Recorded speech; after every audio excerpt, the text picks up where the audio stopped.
రేవంతన్న పేద ఇంటికి పండుగ తెస్తాడు.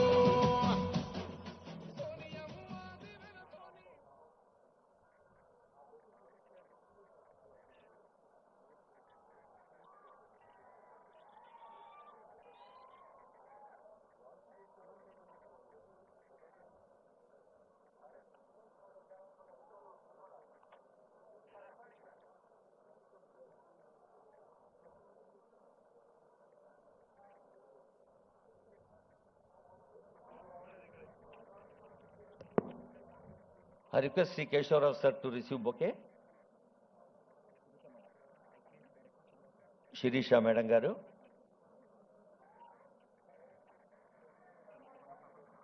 Honorable Minister for BC Welfare and Honorable Minister for Transport.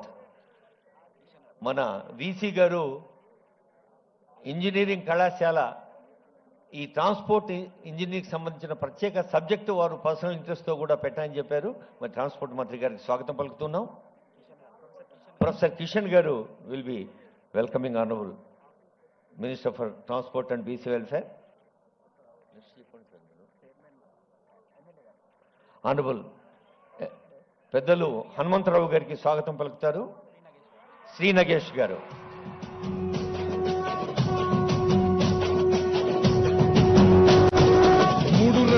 జెండా బట్టి ఆనరబుల్ ఎమ్మెల్యే మల్రెడ్డి రంగారెడ్డి గారికి స్వాగతం. మన రేవంతన్న నిగ్గదీసి అడిగే మునగాడు, వీడు భూమిన వానైతాడు, పీద సాదల ధైర్యం వీడు, దొంగ దొరల వ్రతం పడతాడు. మన రేవంతన్న పేద ఇంటికి పండుగ తెస్తాడు.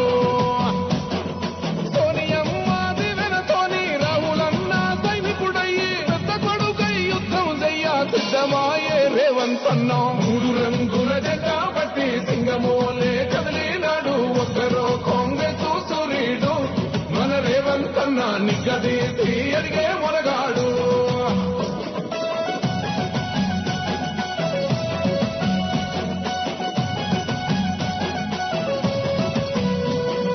దాడులెన్ని జరిగిన గాని దడువలేదు రేవంతన్న, గంతకంతా ఎత్తుకు ఎదిగాడు.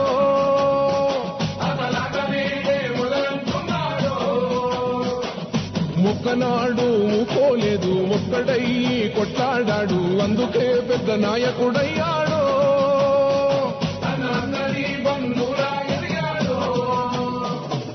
అమరవీరుల త్యాగం చూసి అమ్మ సోనియ తలువతోటి వచ్చిన మన తెలంగాణ రక్షణే చేయమంటున్నాడు. మూడు రంగుల జెండా బట్టి సింగమోలే కదిలినాడు. ఒక్కరో కాంగ్రెస్ సూర్యుడు, మన రేవంతన్న నిగ్గదీసి అడిగే మొనగాడు.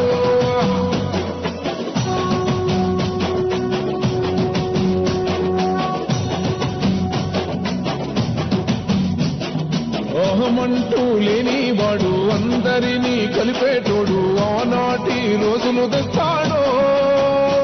మన ఆశలన్నీ తీసే నాయకుడు.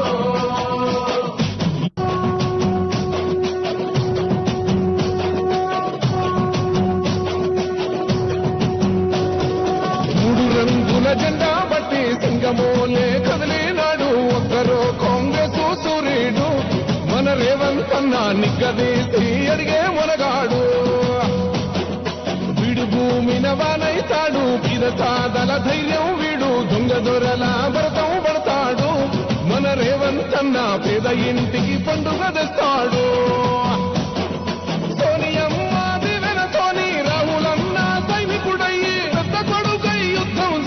సిద్ధమాయే రేవంతన్న మూడు రంగుల జెండా బట్టి సింగమోలే కదిలినాడు. ఒక్కరో కాంగ్రెస్ సూర్యుడు, మన రేవంతన్న నిగ్గదీసి అడిగే మొనగాడు.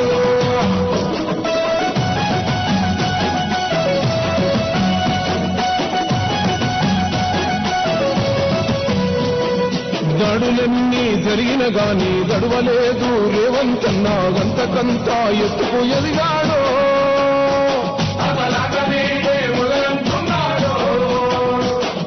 మొక్కనాడు పోలేదు, ఒక్కడయ్యి కొట్లాడాడు, అందుకే పెద్ద నాయకుడయ్యాడు.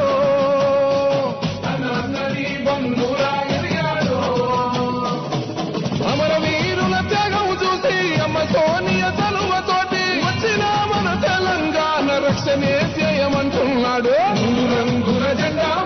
సింగమోలే కదిలినాడు ఒక్కరో కాంగ్రెస్ సూర్యుడు మన రేవంత్ అన్న నిగ్గదీసి అడిగే మొలగాడు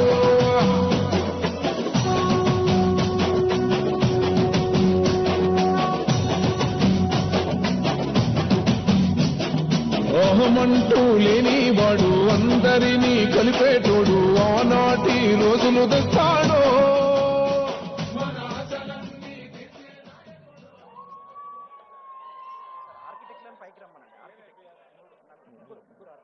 ఆర్కిటెక్ట్స్ ని వేదికపైకి ఆహ్వానిస్తున్నాం. All the young friends, Osmania university అంటేనే ఉద్యమాల అడ్డా, ఉన్నత విద్యలకు గడ్డ, నిత్య చైతన్య పతాక, జాతి గౌరవ గీతిక. ఆగస్టు 25వ తారీఖు ఆనరబుల్ సీఎం గారు వచ్చి మనకు దుందుబి అలాగే భీమా నదులన్నీ ఇక్కడ జ్ఞాన నదులుగా జీవనదులుగా పారుతూ ఉన్నాయి.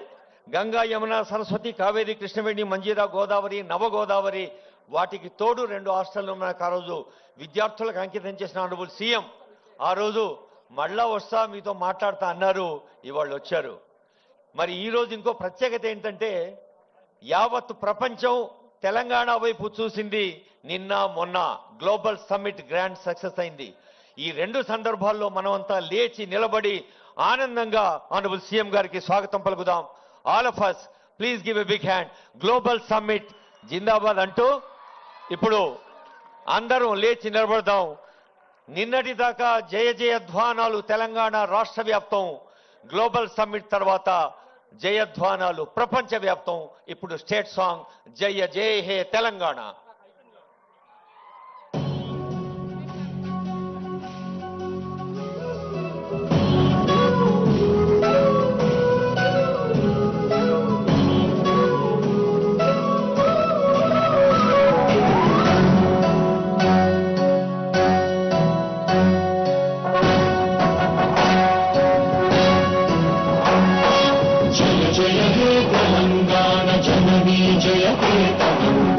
ముక్కోటి గొంతుకలు ఒక్కటైన చేతనం తరతరాల చరిత దయ తల్లి నీరాజనం పదపదాన నీ పిల్లలు పడమిల్లిన శుభకర్మం. జై తెలంగాణ, జై జై తెలంగాణ, జై తెలంగాణ, జై జై తెలంగాణ.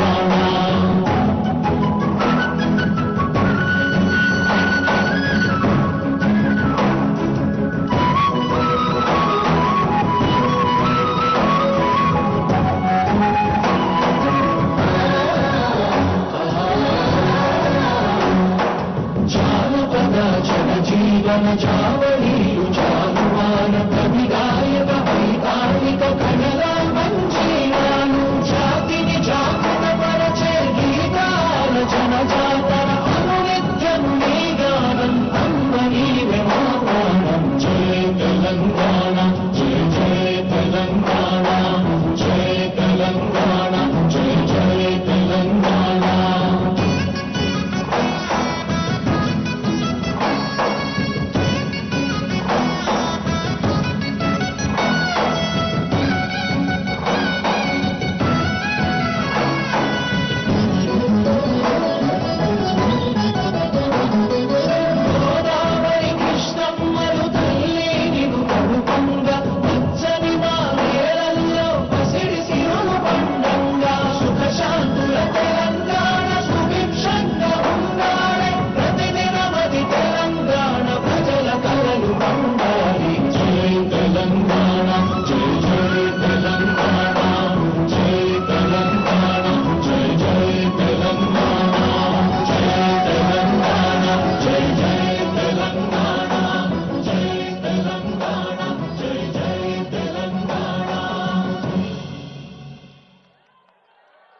గట్టిగా జై తెలంగాణ. ఎన్ని వేల గొంతులు ఎన్నిసార్లు ఇక్కడ తెలంగాణ జయధ్వానాలు నినదించాయో అందరికీ హృదయపూర్వక శుభాకాంక్షలు మరోమారు తెలియజేస్తూ సదా మందస్మిత వదనం సామాజిక స్పందన సదనం ఆర్ట్స్ కళాశాల ప్రిన్సిపాల్ కాసిం గారి స్వాగత వచనాలు.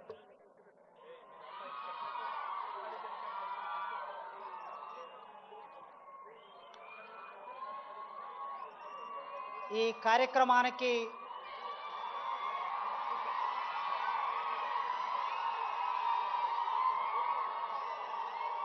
తెలంగాణ రాష్ట్ర ముఖ్యమంత్రి వర్యులు మా నల్లమల్ల ముద్దుబిడ్డ,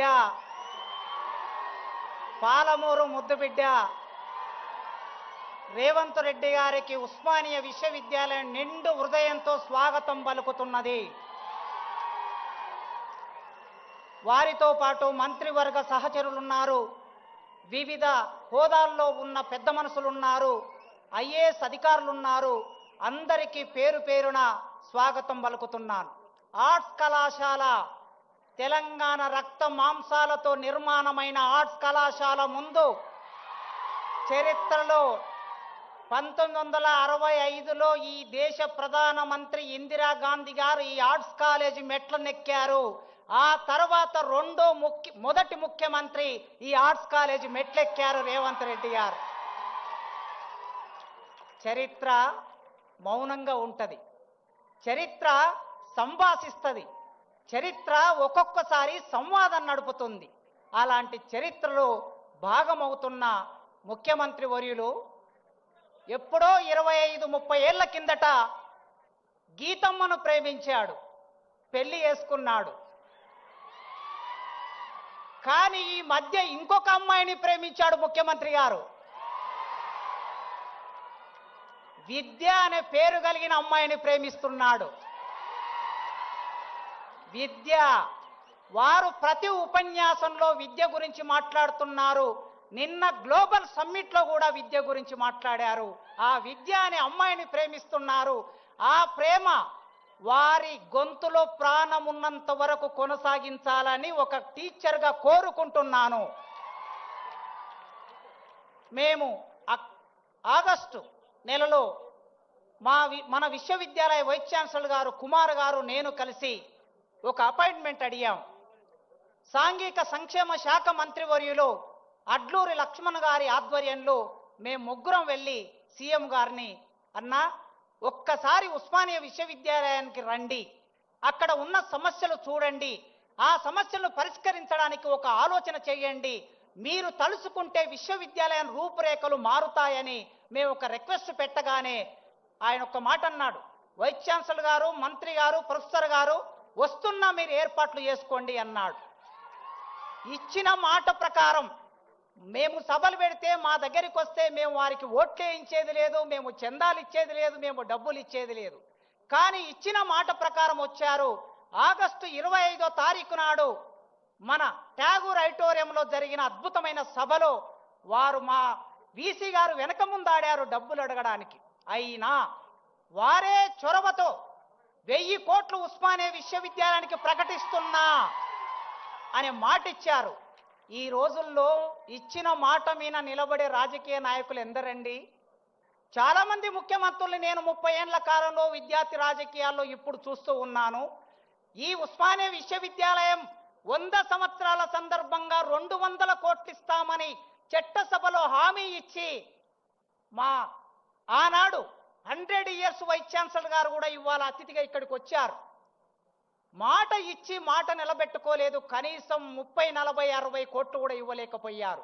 కానీ మొన్న మేము మళ్ళీ వెళ్ళినప్పుడు ఆయన అన్నాడు 3 నెలల కాలం, ఆగస్టు నుంచి సెప్టెంబర్, అక్టోబర్, నవంబర్, ఇప్పుడు డిసెంబర్లో ఉన్నాం, 3 నెలల కాలంలో జీవో తీసుకొని, మీరందరూ వాట్సాప్ చెక్ చేసుకోండి, 1000 కోట్లకు సంబంధించిన జీవో తీసుకొని ముఖ్యమంత్రి గారు ఇక్కడికి వచ్చారు. ఇచ్చిన మాట నిలబెట్టుకున్న రేవంత్ రెడ్డి గారికి ఒక టీచర్గా, విశ్వవిద్యాలయం ఒకప్పటి విద్యార్థిగా, ఈ విద్యార్థి లోకం 40,000 మంది ఈ యూనివర్సిటీలో చదువుకుంటున్నారు. మీ అందరి తరపున వారికి వందనాలు తెలియజేస్తున్నా. ఇక మిగిలింది 1000 కోట్లతో అందమైన భవనాలు 24 నెలల్లో వారు అనుకుంటే నిర్మాణం జరుగుతుంది.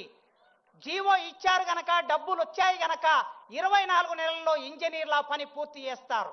కానీ అన్నా, రేవంత్ అన్నను నేను మొదటి నుంచి అన్నా అని పిలవటం నాకు అలవాటు. 20 ఏళ్ల నుంచి మా స్నేహంలో భాగంగా అన్నా అనే సీఎం గారు, అన్నా భవనాలు వచ్చిన తర్వాత భవనాల్లో నాణ్యమైన విద్యను బోధించే అధ్యాపకులు కావాలన్న మాకు. మా దగ్గర 1000 పోస్టులు ఖాళీగా ఉన్నాయి. ఇప్పటి వరకు 15 సంవత్సరాల కాలంలో ఒక్క పోస్టు కూడా భర్తీ కాలేదు. మా విద్యార్థులు మీరెప్పుడు అంటూ ఉంటారు, నాణ్యమైన విద్య కావాలంటారు. నాణ్యమైన విద్య కావాలంటే నాణ్యమైన విద్య బోధించే అధ్యాపకులు కావాలి. ఈ వేదిక మీద నుంచి నేను సవినయంగా కోరుకుంటున్నా, అధ్యాపకుల రిక్రూట్మెంట్కు సంబంధించి ఒక 15 రోజుల్లో మీరు ప్రాసెస్ మొదలు పెడతారని, మీరు మాట ఇస్తారని కోరుకుంటున్నాను.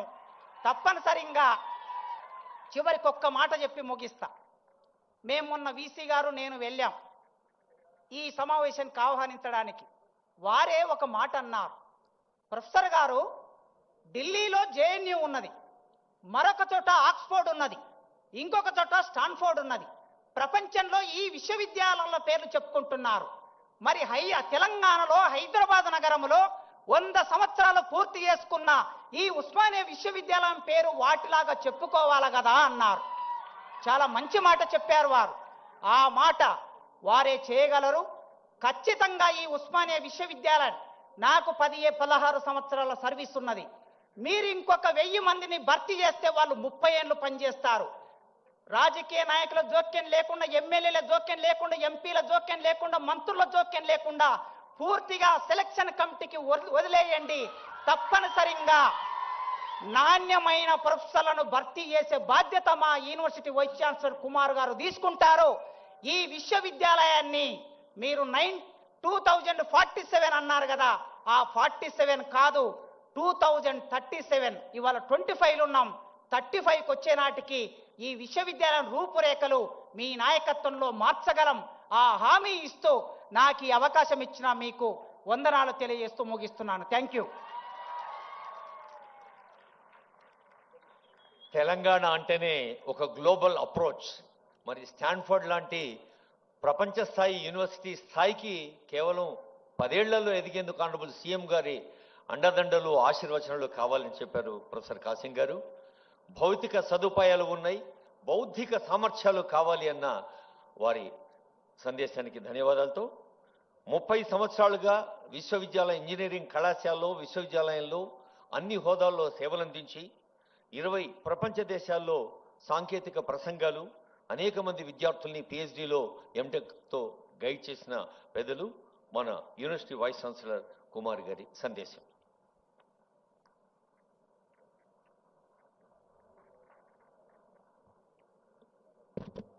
అందరికీ నమస్కారం.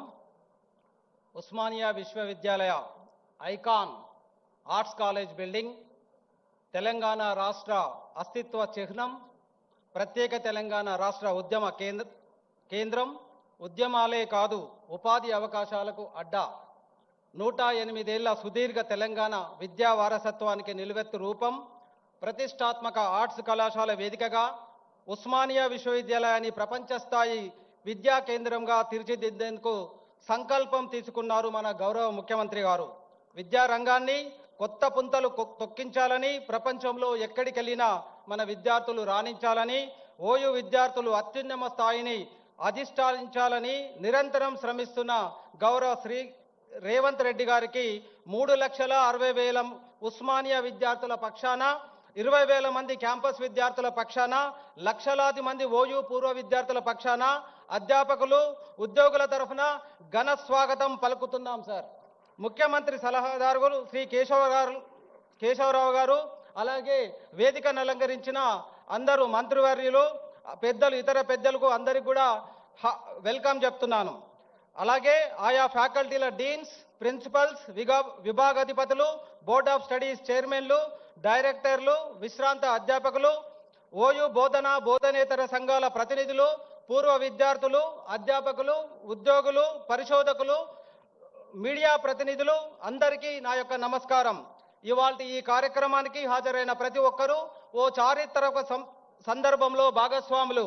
సుదీర్ఘ విరామం తర్వాత స్వయంగా ప్రభుత్వమే ఉస్మానియా విశ్వవిద్యాలయానికి వచ్చి సమస్యలు పరిష్కరిస్తామని చెప్పడం మనమంతా సంతోషించదగ్గ పరిణామం.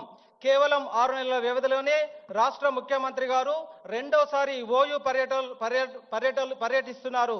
అది కూడా అత్యంత సాదా సీదాగా. గత ఆగస్టు 25న ఠాగూర్ ఆడిటోరియంలో జరిగిన మీటింగ్లోనే ముఖ్యమంత్రి గారు చాలా స్పష్టంగా చెప్పారు, మీకు ఏం కావాలో చెప్పండి అని. మనం చెప్పిన వాటికి అదనంగా పోటీ ప్రపంచానికి అనుగుణంగా ఓయూ ఎలా ఉండాలో నిర్దేశిస్తున్నారు.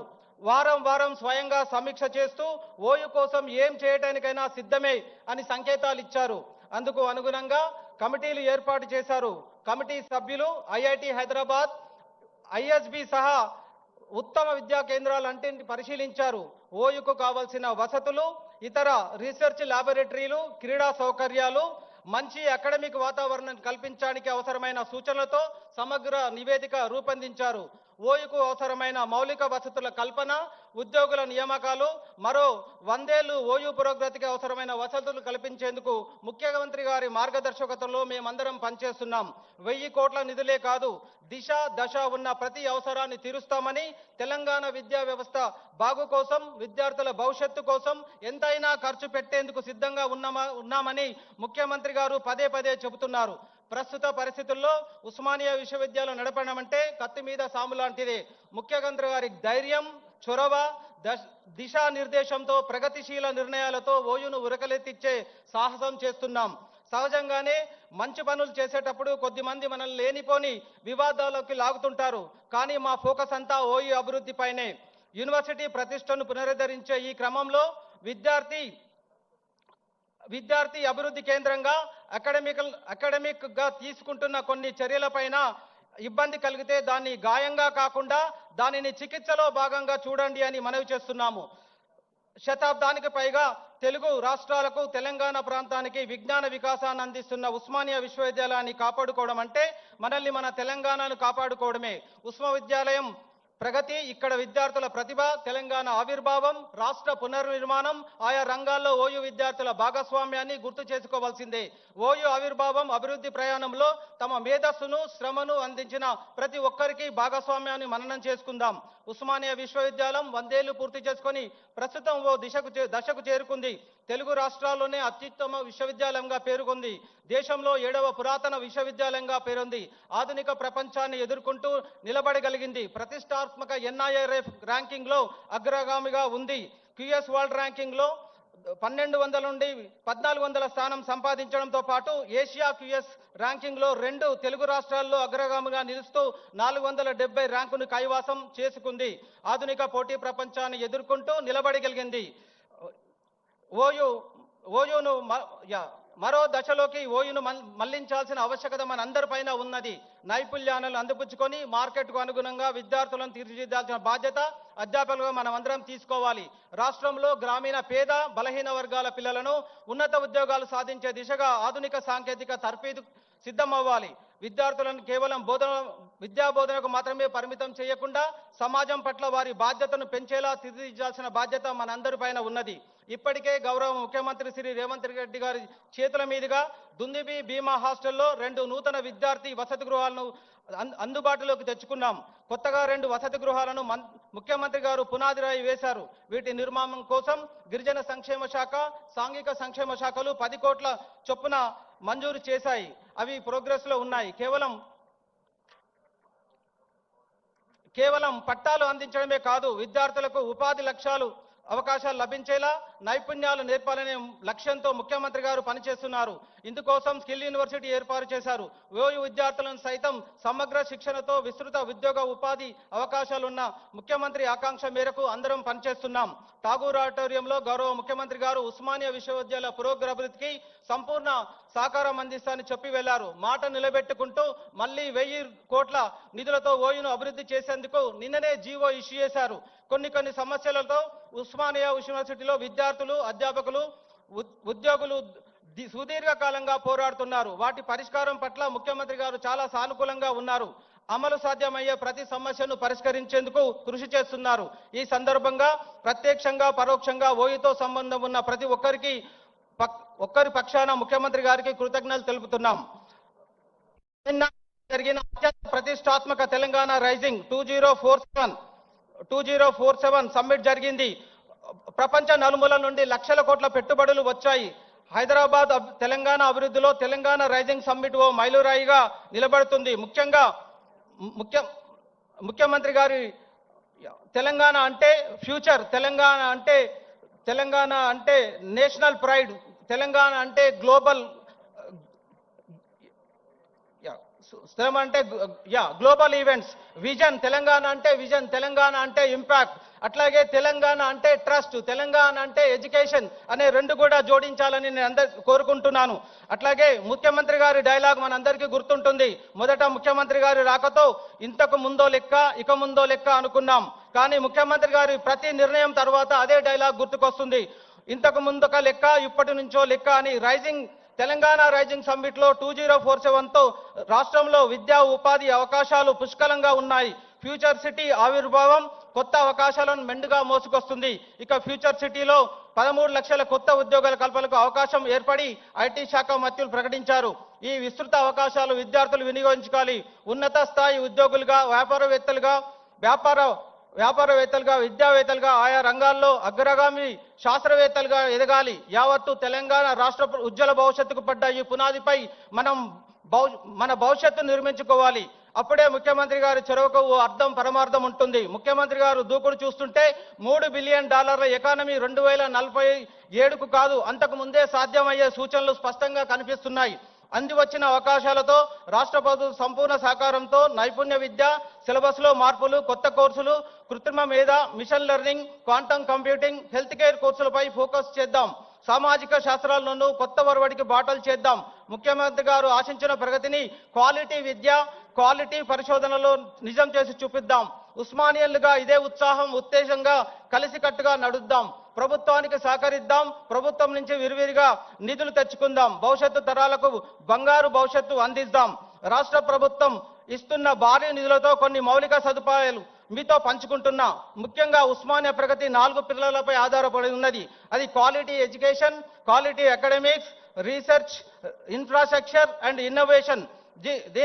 దీని అనుగుణంగా ఇప్పుడు ఇస్తున్న 1000 crores లో academic block, research and development block, మరో నూతన విద్యార్థుల వసతి గృహం, విద్యార్థుల వసతి గృహం, సమీకృత క్రీడా ప్రాంగణం, సమీకృత గ్రంథాలయం, నూతన ఆరోగ్య కేంద్రం, స్పోర్ట్స్ కాంప్లెక్స్, అవుట్డోర్ క్రీడా మైదానం, బయోడైవర్సిటీ పార్క్, కన్వెన్షన్ సెంటర్, ప్రవేశద్వారాలు, వ్యాయామశాలలు, రహదారుల విస్తరణ, సైక్లింగ్ ట్రాక్, పాదాచారుల నడక మార్గాలు, విశ్వవిద్యాలయ ఎమ్యూనిటీ సెంటర్, ఇంకా చాలా అంశాల్లో మెరుగైన మౌలిక వసతులు కల్పించేందుకు కసరత్తు చేస్తున్నాం.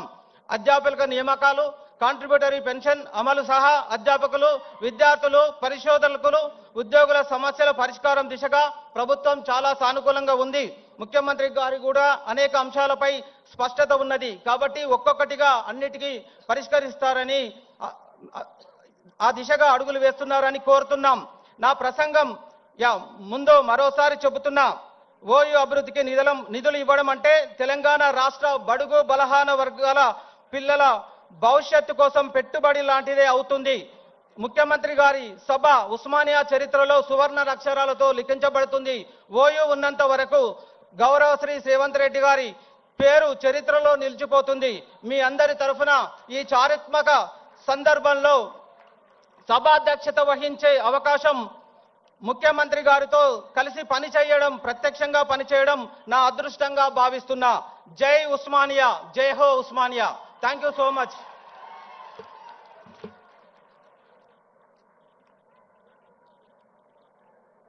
ఉస్మానియా విద్యా వాటిక అక్షయ విజ్ఞాన పీఠిక ఉత్సాహంగా ముందుకు సాగుదామని పిలుపొందించిన వీసీ గారికి ధన్యవాదాలతో ఇప్పుడు ఆనరబుల్ సీఎం గారు చేతుల మీదుగా మీరందరూ మనమందరం ఎదురు చూస్తున్న 1000 కోట్ల నిధుల జీవో ఇప్పుడు విద్యార్థులకు అంకితం చేస్తారు. ఆనరబుల్ సీఎం ప్రజాంకితం చేసే కార్యక్రమాలు ఎన్నో చేపడుతూ ఉన్నారు. ఆ జీవో, ఆ తర్వాత క్యూఆర్ కోడ్, ఆ తర్వాత 45 లక్షల చెక్ ఒకటి north America alumni association, Devasena madam గారు, గణపతి రెడ్డి గారు, గంటా చక్రపాణి గారు, ఈ కమిటీలో ఉన్న మెంబర్స్ ప్రొఫెసర్ వీసీ గారితో పాటు గణపతి రెడ్డి గారు, చక్రపాణి గారు, బషారత్ అలీ గారు, బాబురాజు గారు, సుబ్రహ్మణ్యం గారు, తిరుపతిరావు గారు. క్యూఆర్ కోడ్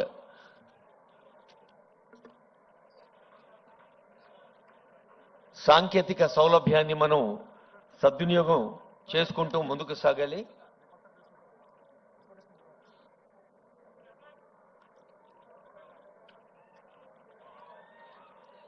ఉస్మానియా విశ్వవిద్యాలయ అలుమ్ని వారు 45 లక్షల రూపాయల cheque, professor Sujatha, special officer doctor Sairam, Soundarya, Harinath Reddy, Ravi Mayireddy, professor Stevenson.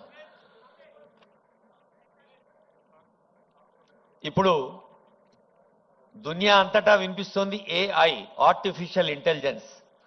Honourable CM గారి నోట వినిపిస్తోంది E I, E for education, I for irrigation. అంటే విద్యార్థులు, యువత ఎంత ఉత్సాహంగా ముందుకు సాగాలో మన రైతన్నలు, రైతు మహిళలు కూడా అంతే చల్లగా దీవించాలి. ఈఐకి తోడుగా సి ఫర్ కమ్యూనికేషన్. హైదరాబాద్ మహానగరమైన, పరిసరాల్లో ఉన్న నగరాలు, పట్టణాలైన, తెలంగాణ నలుమూలల విస్తరించిన పచ్చని పల్లెలైన, చక్కని పర్యావరణంతో తెలంగాణ 4 కోట్ల జనాభా అన్ని వేళలా అందరూ ఆనందంగా ఉండాలి. ఆ ఆనందం మన గ్లోబల్ సమ్మిట్ రెట్టింపు చేసింది. ఆ గ్లోబల్ సమ్మిట్ విజయవంతం అయిన సందర్భంగా మరోమారు మా విద్యార్థులు, యువకులు తమ ఆనందాన్ని వ్యక్తం చేయవలసిందిగా కోరుతూ ఆనరబుల్ సీఎం గారి సందేశం.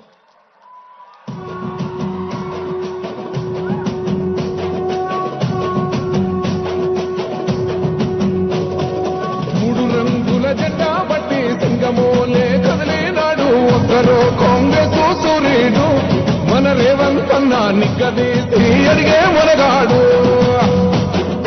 వీడు భూమిన వానైతాడు, పిరసాదల ధైర్యం వీడు, దొంగ దొరల భరతం పడతాడు. మన రేవంత్ అన్న పేద ఇంటికి పండుగ తెస్తాడు.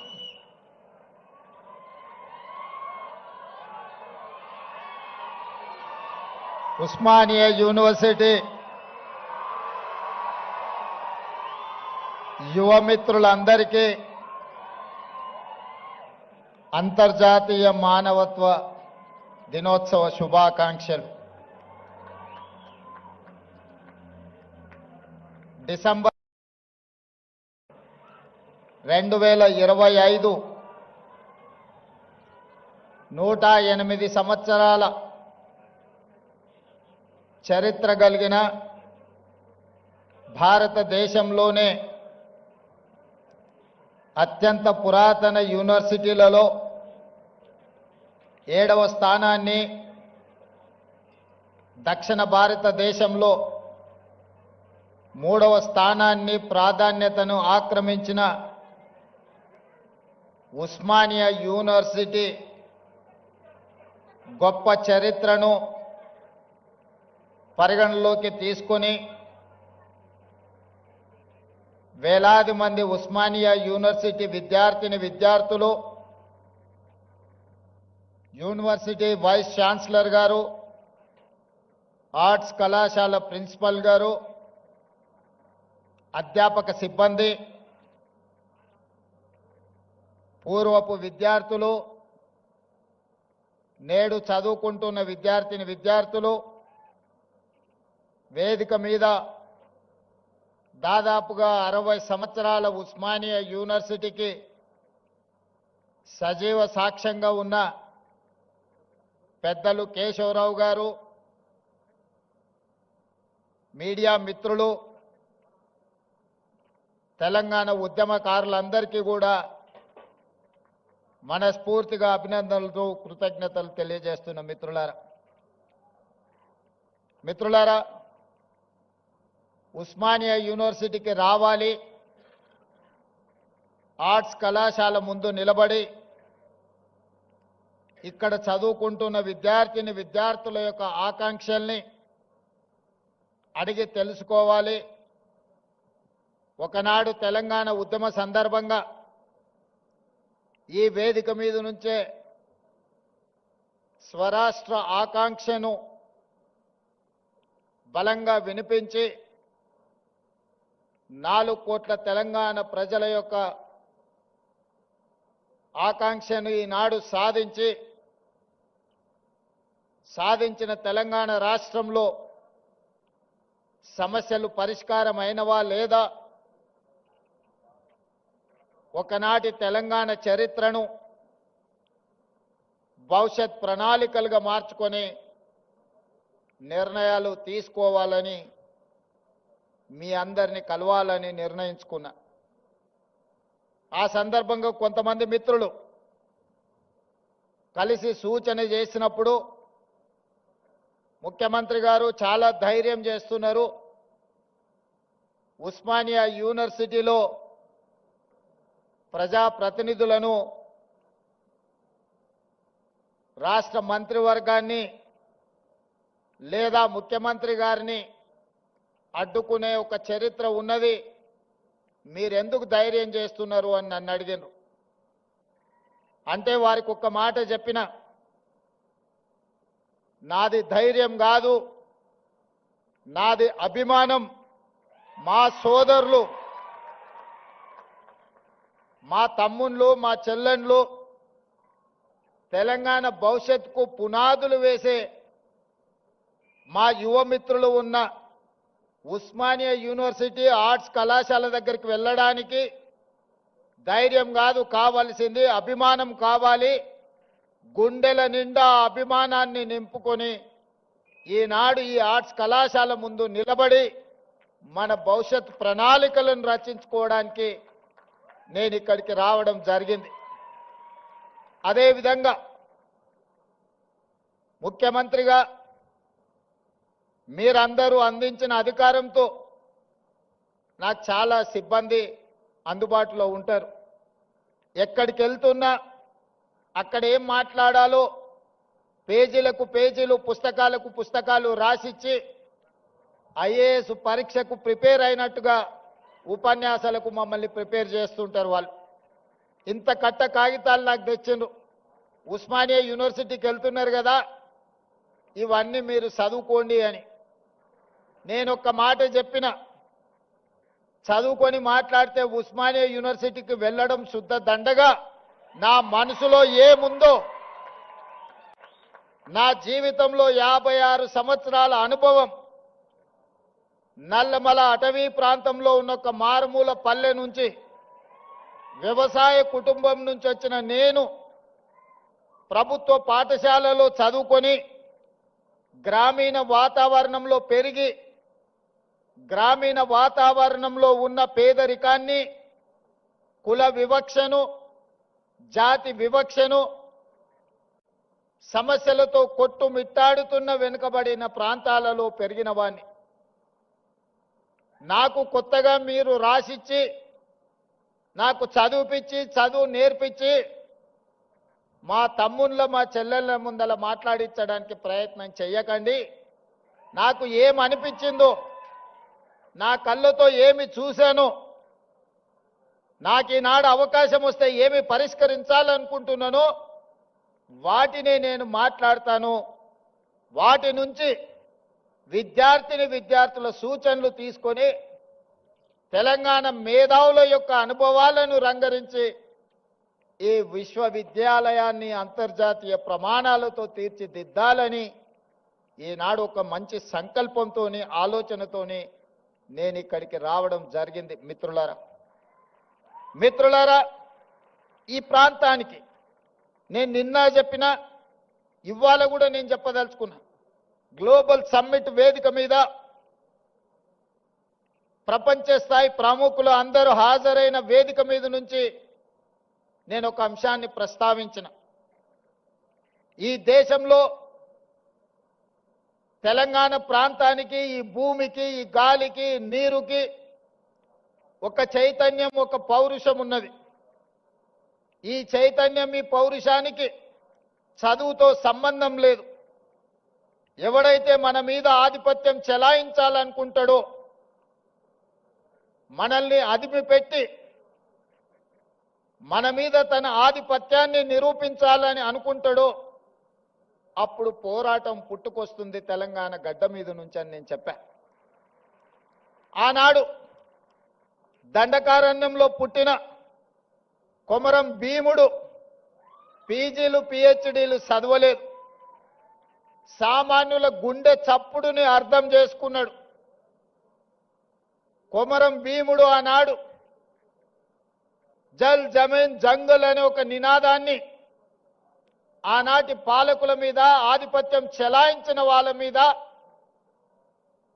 ఉద్యమాన్ని ఊపిరిగా తీసుకొని పోరాటాన్ని పునాదిగా వేసుకొని మర పిరంగులై పేలితే ఆనాటి పాలకులకు గజగజలాడిన అటవీ ప్రాంతంలో పుట్టిన అడవి బిడ్డ, ఆదివాసి బిడ్డ ఆధిపత్యాన్ని సహించలేదు అంటే ఈ నేలకున్న చరిత్ర ఎలాంటిదో నేను అంతర్జాతీయ ప్రముఖులకు చెప్పదలుచుకున్నా. ఆ తర్వాత నిజాములు, రజాకర్లు ఈ ప్రాంతం మీద ఆధిపత్యం చెలాయించడమే కాకుండా వారి రాచరికాన్ని నిలుపుకోవడానికి రాక్షస కృత్యాలకు పాల్పడుతూ ఈ తెలంగాణ ప్రజల మీద దాష్టికాన్ని ప్రదర్శించారు. ఆనాడు చదువుతో సంబంధం లేని దొరల గడీలలో వాళ్ళ పాదాల కిందతో నలిగిపోతున్న సందర్భంగా రైతులంతా ఏకమై సాయుధ రైతాంగ పోరాటాన్ని నిర్మించి భూమి కోసం, భుక్తి కోసం, విముక్తి కోసం ఆకాశమంత ఎత్తున ఉద్యమాన్ని చేపట్టిన చాకలి ఐలమ్మ, దొడ్డి కొమరయ్య ఇలాంటి పోరాట యోధులు మనుల కోసమో, మాణిక్యాల కోసమో, మక్తాల కోసమో, జమీన్ల కోసమో, జాగీర్దార్ భూముల కోసమో కొట్లాడాలి. వాళ్ళ మీద ఆధిపత్యం చెలాయిస్తున్న దొరల గడీల మీద పిరంగులై పేలి గడీలను నేలమట్టం చేసి మనకు ఒక స్వతంత్రాన్ని సిద్ధింపజేసిండ్రు. సాయుధ రైతాంగ పోరాటం అది. ఆ తర్వాత ఉమ్మడి రాష్ట్రంలో మంచి జరుగుతుందని, సామాజిక సమస్యలు పరిష్కారం అవుతాయని, తద్వారా మన జీవన ప్రమాణాలు పెరుగుతాయని 6 దశాబ్దాలు ఎదురు చూసినాం. ఆశించిన ఆకాంక్షలు, మన ఆలోచనలు నీరు గారిపోవడంతో ఇక పోరాటమే ఊపిరిగా, ఈ పోరాటం ద్వారా అయినా మన సమస్యలు శాశ్వతంగా పరిష్కారం కావాలి, ఇక దానికోసం నడుము బిగించాలని ఉస్మానియా కాకతీయ యూనివర్సిటీల విద్యార్థులు నడుము బిగించారు. మొదటి దశ తెలంగాణ ఉద్యమం కావచ్చు, మలి దశ తెలంగాణ ఉద్యమం కావచ్చు. మొట్టమొదట దండకారణ్యంలో ఒక విప్లవం పుడితే రెండవసారి నల్గొండ లాంటి జిల్లాలలో, గ్రామాలలో భూమి కోసం, భుక్తి కోసం, విముక్తి కోసం పోరాటాలు పుట్టినాయి. మూడవసారి ఈ ప్రజల గుండె చప్పుడు తెలంగాణకు గుండెకాయ లాంటి ఉస్మానియా యూనివర్సిటీ వేదిక మీద నుంచి ఇక్కడి విద్యార్థులే పోరాటానికి నడుము బిగించి మొదటి దశ తెలంగాణ ఉద్యమాన్ని ముందుకు నడిపించారు. ఆనాడు తెలంగాణ ఉద్యమ సమస్య శాశ్వత పరిష్కారం జరగకపోవడం వల్ల వందలాది మంది ఈ యూనివర్సిటీలో చదువుకున్న విద్యార్థులు అడవి బాట పట్టిర్రు, నక్సల్ బరి ఉద్యమాలను నడిపించారు. అందులో నుంచి పుట్టుకొచ్చిన వాళ్ళే గద్దరన్న లాంటి వాళ్ళు ఎంతో మంది ఈ సమాజానికి దిక్సూచులైన వాళ్ళే కాదు. ఈ ఉస్మానియా యూనివర్సిటీ గొప్ప ఆర్థిక మేధావి పివి నరసింహారావు గారిని, ఉత్తమ పార్లమెంటేరియన్ జైపాల్ రెడ్డి గారిని, పోరాటాలకు స్ఫూర్తినిచ్చిన జార్జి రెడ్డిని, ప్రజా యుద్ధ నౌక గద్దరన్నను ఈ యూనివర్సిటీ మనకు ఒక గొప్ప వరంగా ఇచ్చింది. చాలా మంది మేధావులు, ప్రపంచంలోనే గుర్తింపు పొందిన జ్ఞానులను ఈ యూనివర్సిటీ మనకు అందించింది. ఈ యూనివర్సిటీ మలిదశ తెలంగాణ ఉద్యమంలో మనల్ని అందరినీ ముందుకు నడిపింది. ఆనాడు ఈ ఉస్మానియా యూనివర్సిటీ గడ్డ మీద నుంచే కాదు, గల్లీలలో, తండాలలో, గూడాలలో, మారుమూల పల్లెల్లో ఎక్కడ ధూమ్ధాం జరిగినా ఆ ధూమ్ధాం వేదికల మీద నుంచి జయ జయ హే తెలంగాణ నాదాన్ని, నినాదాన్ని అందశ్రీ గారు మనకు అందించారు. బడికే ఎల్లని ఒక పేదవాడి బిడ్డ గొప్ప ఆసు కవిగా తెలంగాణ ఉద్యమ స్ఫూర్తిని నింపి ప్రతి గూడెంలో ప్రతి గుండెల్లో జయ జయ హే తెలంగాణ నినాదాన్ని నింపి తెలంగాణ రాష్ట్రాన్ని సాధించడంలో బడికెళ్ళని అందశ్రీ ప్రతి బడిలో ఈ తెలంగాణ నినాదాన్ని ఈరోజు వినిపించే పరిస్థితి ఈ ఉస్మానియా యూనివర్సిటీ కల్పించింది. అందుకే మిత్రులారా, ఎప్పుడు సమాజానికి ఏ సమస్య వచ్చినా ఆ సమస్య మీద ఈ యూనివర్సిటీ విద్యార్థులు కదలడం ద్వారా ఆ సమస్యకు పరిష్కారం దొరికింది. ఆ పరిష్కారమే స్వరాష్ట్ర తెలంగాణ ఆకాంక్ష. మరి తెలంగాణ వస్తే ఇక్కడున్న మా తమ్ముళ్ళు చెల్లెళ్ళు ఏం ఆశించరు? ఎవరి ఆస్తులు అడగలే, ఎవరి ఫామ్ హౌజులు అడగలే, వాళ్ళు సంపాదించుకున్న సొమ్ములో వాటాలు అడగలే. ఏం అడిగినరు మా తమ్ముళ్ళు? స్వేచ్ఛను అడిగినరు, సామాజిక న్యాయం అడిగినరు, సమానమైన అవకాశాలు అడిగినరు. నేను ఇవాళ అడుగుతున్నా, నేను ఇవాళ చెప్పదలుచుకుని ఈ వేదిక మీద నుంచి నా ఉస్మానియా కాకతీయ యూనివర్సిటీల విద్యార్థులకు స్వేచ్ఛ కోసం, సామాజిక న్యాయం కోసం, సమానమైన అవకాశాల కోసం మీరు ఏదైతే గొంతు ఇప్పినరో ఈ ప్రభుత్వం, ఈ ప్రజాపాలన మీకు వేదిక ఇస్తుంది. మీరు ఎదగండి. మీరు డాక్టర్లు కాండి, లాయర్లు కాండి, ఇంజనీర్లు కాండి, ఐఏఎస్లు కాండి, ఐపీఎస్లు కాండి, గొప్ప మేధావులు కాండి, ప్రపంచానికే దిక్సూచిగా మారే గొప్ప వ్యక్తులుగా మీరు రాణించాలి. మరి ఇదంతా జరగాలి అనంటే పునాదులు బలంగా ఉండాలి. 108 సంవత్సరాల చరిత్ర కలిగిన ఈ ఉస్మానియా యూనివర్సిటీని కాలగర్భంలో కలపడానికి కొంతమంది కుట్రలు చేసిరు. ఆ కుట్రలను ఛేదించి మీరు ప్రజాపాలనను తెచ్చుకున్నారు. ఎవరి గురించి రాజకీయ విమర్శలు నేను చేయదలుచుకోలేదు. 2 ఏళ్ల నుంచి మాట్లాడుతున్నారు కొంతమంది. కొన్నిసార్లు నాకు అనుమానం వస్తుంది, తెలంగాణ పట్ల, ప్రభుత్వ విద్య పట్ల వీళ్లకు అవగాహన ఉన్నదా లేదా అని. వాళ్ళు అంటారు రేవంత్ రెడ్డి గవర్నమెంట్ స్కూల్లో చదువుకున్నాడు, గ్రామీణ ప్రాంతంలో నుంచి వచ్చిండు, ఈయనకు పరిపాలన చేత కాదని. ఒక్క విషయమైతే నేను చెప్పదలుచుకున్న, ఉస్మానియా ఆర్ట్స్ కళాశాల ముందు నుంచి నేను గుంటూరులో చదువుకోలేదు మిత్రులారా. నేను గుంటూరులో చదువుకోలే. గూడు పుటాని నాకు తెలియదు.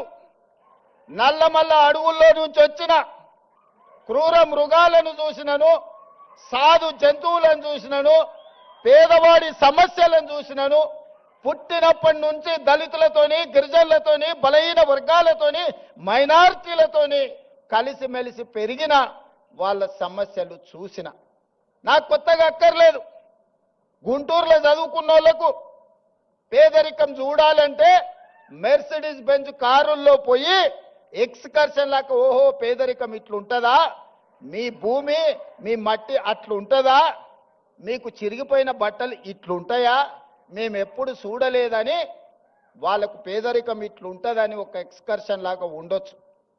ఒకప్పుడు బ్రిటన్ ప్రైమ్ మినిస్టర్ని, ఇతర ప్రైమ్ మినిస్టర్లను ఈ రాష్ట్రానికి తెచ్చినప్పుడు మా పాలమూరు పేదరికాన్ని చూపించడానికి వాళ్ళని అక్కడికి తీసుకొచ్చేటోళ్ళు. ప్రదర్శనలో మా పేదరికాన్ని వాళ్ళ ముందర పెట్టేటోళ్ళు. చూడు మేము ఎంత వెనకబడి ఉన్నామో, మేము ఎట్లా అడుక్కొని తింటున్నామో, ఎట్లా వలసలు పోతున్నామో, మా మీద జాలి పడండి అని. ఆనాటి పాలకుల ఆలోచన అది. ఇతర దేశాలకు వెళ్ళి వచ్చినామని చెప్పుకునే వాళ్ళు మేము గుంటూరులో చదువుకున్నాం, మేము పూనాలో చదువుకున్నాం, మేము అమెరికాలో చదువుకున్నామని ఉపన్యాసాలు ఇవ్వడం ద్వారా సమాజానికి ఏం చెప్పదలుచుకున్నారో నాకు తెలియదు. కానీ నేను స్పష్టంగా గ్రామీణ ప్రాంతంలో వ్యవసాయ కుటుంబం నుంచి వచ్చిన నేను ప్రభుత్వ పాఠశాలలో నేను చదువుకున్నా, ప్రభుత్వ కళాశాలలో నేను చదువుకున్నా. నాకు భాష గొప్పగా రాకపోవచ్చు, కానీ ప్రజల యొక్క మనసును తెలుసుకునే విద్య నాకు వచ్చు. పేదవాడు ఏం అడుగుతాడు, ఏం ఆలోచన చేస్తాడు, పేదవాడు ప్రభుత్వం నుంచి ఏం ఆశిస్తాడు, ఒక చదువుకునే పిల్లవాడికి ఏమి కావాలి, ఆ పిల్లవాడు చదువుకుంటే ఈ సమాజానికి ఏ రకంగా ప్రయోజనం ఉంటుందనేది నాకు తెలుసు. అందుకే ఇవాళ ఎవరు వచ్చినా, ఎవరు ఎన్ని రకాల ప్రాధాన్యతలు ఇచ్చుకున్నా, మొట్టమొదటి ప్రధానమంత్రి పండిత్ జవహర్లాల్ నెహ్రూ గారు స్వతంత్రం వచ్చిన తర్వాత ప్రధానమంత్రిగా బాధ్యతలు చేపట్టేటప్పుడు మహాత్మా గాంధీ గారిని కలిసిండు. బాబూజీ, నేను ప్రధానమంత్రిగా బాధ్యత తీసుకుంటున్నా, మీరు నాకు ఇచ్చే సలహా ఏమిటి అని. మహాత్మా గాంధీ గారు ఒక మాట చెప్పారు, పరిపాలనలో నువ్వు తీసుకునే నిర్ణయం తీసుకునే ముందు నీ నిర్ణయం పేదవాళ్లకు నిస్సహాయులకు ఏ విధంగా ఉపయోగపడుతుందో ఆలోచన చేసి నీ కళ్ళ ముందు ఆ పేదవాడిని నిస్సహాయాన్ని గుర్తు తెచ్చుకున్న తర్వాత నువ్వు నిర్ణయం చెయ్యి, తప్పకుండా పేదలకు నిస్సహాయులకు అది ప్రయోజనం చేకూరుతుంది అని. ఆ స్ఫూర్తి ఈనాడు మేము తలుసుకున్న మా ప్రభుత్వం తీసుకునే ఏ నిర్ణయమైనా పేదవాడికి ఏ విధంగా ఉపయోగపడబోతుందో, నిస్సహాయులకు ఏ విధంగా సహాయాన్ని అందించబోతుందో, నిలబడడానికి శక్తి లేని వాళ్ళను నిటారుగా సొంత కాళ్ళ మీద నిలబెట్టడానికి అవసరమైన ప్రణాళికల్ని మా ప్రభుత్వం నా సహచర మంత్రివర్గంలో అందరం కలిసి ఈనాడు నిర్ణయం తీసుకుంటున్నాం. అందులో భాగంగానే ఉస్మానియా యూనివర్సిటీకి ఆగస్టులో వచ్చినప్పుడు నేను చెప్పిన ఒక ఆయన సవాలు విసిరిండు, శాతనైతే ఆర్ట్స్ కాలేజ్ దగ్గర పోయిరా అని. నేను వాళ్ళలాగా దొంగను కాదు, ఫామ్ హౌజులు కట్టుకోలేదు, గడీల లాంటివి నిర్మించుకోలేదు. ఉన్నదేదో నాకున్నది, నా కష్టంతో నా శక్తితోని సమాజంలో గౌరవంతో ఇంత దూరం వచ్చిన ప్రజలు ఆశీర్వదించారు, ప్రజల అభిమానంతో గుండెల్లో పెట్టి చూసుకున్నారు. 2006న ఒక జిల్లా పరిషత్ మెంబర్గా రాజకీయాలలో చిన్న పదవిలో నా ప్రయాణం మొదలైంది. నేను జిల్లా పరిషత్ మెంబర్ అయినప్పుడు పెద్దగా ఏం ఆలోచన చేయలే, కానీ ఏదైనా చెయ్యాలని ఒక సంకల్పం పెట్టుకున్నా. ప్రజలు ఆశీర్వదించారు. జడ్పీటీసీ అయినా, ఎమ్మెల్సీ అయినా, ఎమ్మెల్యే అయినా, ఎంపీ అయినా ఈనాడు ఈ దళితులు, ఆదివాసీలు, గిరిజనులు, బలహీన వర్గాలు, మైనారిటీ సోదరులు, రైతులు, మహిళలు, యువకులు నిండు మనసుతో ఆశీర్వదిస్తే ఈ రాష్ట్రానికి ముఖ్యమంత్రి అయి మీ సోదరుడిగా ఆర్ట్స్ కళాశాల ముందు నిలబడ్డా. ఇంతకంటే గొప్ప అవకాశం జీవితంలో ఎవరికైనా వస్తుందా? లక్షలాది మంది, కోట్లాది మంది కోరుకుంటారు ఈ పదవి, కానీ అవకాశం ఏ ఒక్కరికో వస్తుంది. మీరందరూ కలిసి ఈ అవకాశం నాకు ఇచ్చిండ్రు. అందుకే చరిత్రలో శాశ్వతంగా నిలబడే కొన్ని మంచి పనులు నేను చేయదలుచుకున్నా. చరిత్ర సజీవ సాక్షిగా నిలబడాలి. చాలా మంది 2 ఏళ్లలో నువ్వేం చేసినవయ్యా, మేం చూడు 10 ఎకరాలలో ముఖ్యమంత్రి బంగళా కట్టుకున్నాం, 25 ఎకరాలలో పాలించనికే సచివాలయం కట్టుకున్నాం. తెలంగాణ ప్రజలే కాదు, ఆలు మొగళ్ళ మధ్యలో కూడా నిఘా పెట్టడానికి కమాండ్ కంట్రోల్ రూమ్ కట్టుకున్నాం. 1,00,000 కోట్లు పెట్టి కాళేశ్వరం కట్టుకున్నాం. మేము చూడు ఎన్ని కట్టినామని ఒక 4 చెప్పిరాలు. వాళ్ళు చేసిన శాన్నే కానీ ఓ 4 ఎప్పుడు చర్చిస్తారు. నేనేం చెప్పినాయా అంటే నేను కూడా 4 చేసిన. తెలంగాణ రాష్ట్రం వచ్చిన తర్వాత ప్రతి బడిలో, గుడిలో వినిపించవలసిన జయ జయ హే తెలంగాణని మీరు తొక్కి పెడితే రాష్ట్ర గీతంగా మార్చిన నేను.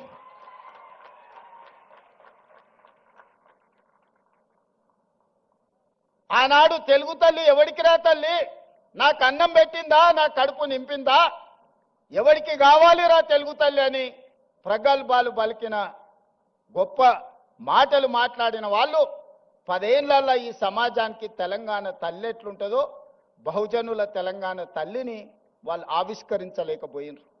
అందుకే దొరల గడీలలో పెరిగిన తెలంగాణ తల్లి కాదు, బహుజనులలో బస్తీలలో నుంచి వచ్చిన తెలంగాణ తల్లి నిండు మనసుతో దర్పం ఉట్టిపడేలా ఈ జాతికి తెలంగాణ తల్లిని అంకితం చేసి ప్రతి సంవత్సరం డిసెంబర్ 9 నాడు తెలంగాణ తల్లి అవతరణ ఉత్సవాలను జరుపుకునే సమస్యని మనం పరిష్కరించుకున్నాం.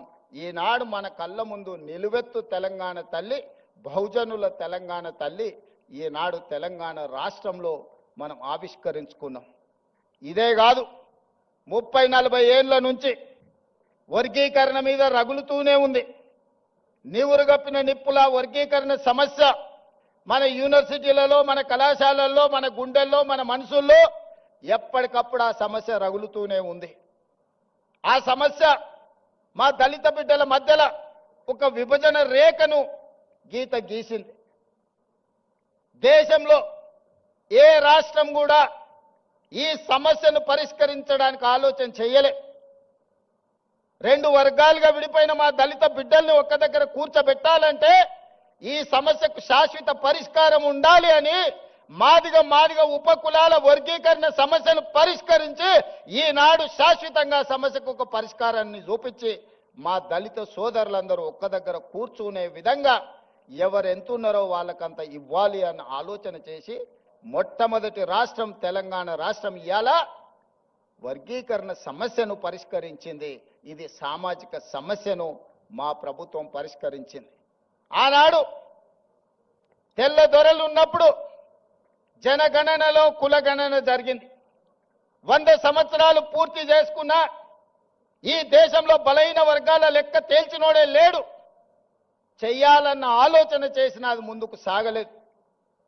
100 ఏళ్ల సమస్యను మేము ఆలోచన చేసి socio economic education employment political and caste survey పకడ్బందీగా చేసి 4 కోట్ల తెలంగాణ ప్రజలలో ఎవరు ఎంతమంది ఉన్నారో పక్కాగా లెక్క కట్టి 100 ఏళ్ల సమస్యకు జనగణనలో కులగణన సమస్యను పరిష్కరించినాం.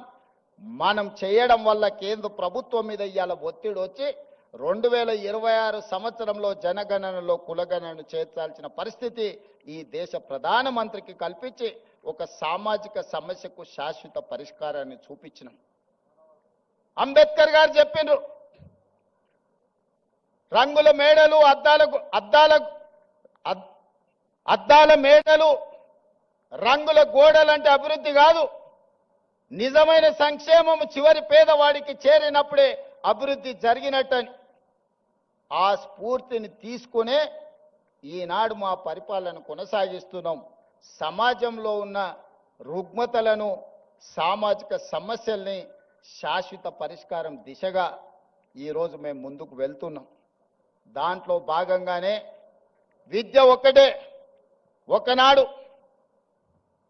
జామీందారుల దగ్గర జాగీర్దారుల దగ్గర వేలాది ఎకరాల భూములను దాదాపుగా 25 లక్షల ఎకరాల భూములను సేకరించి కాంగ్రెస్ పార్టీ అసైన్మెంట్ పట్టాల రూపంలో భూమి లేని నిరుపేదలైన దళితులకు గిరిజనులకు బలహీన వర్గాలకు అసైన్మెంట్ భూములను ఇచ్చింది.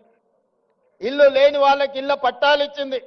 ఇల్లు కట్టుకునేటోళ్లకు ఇందిరమ్మ ఇళ్ళని ఇచ్చింది.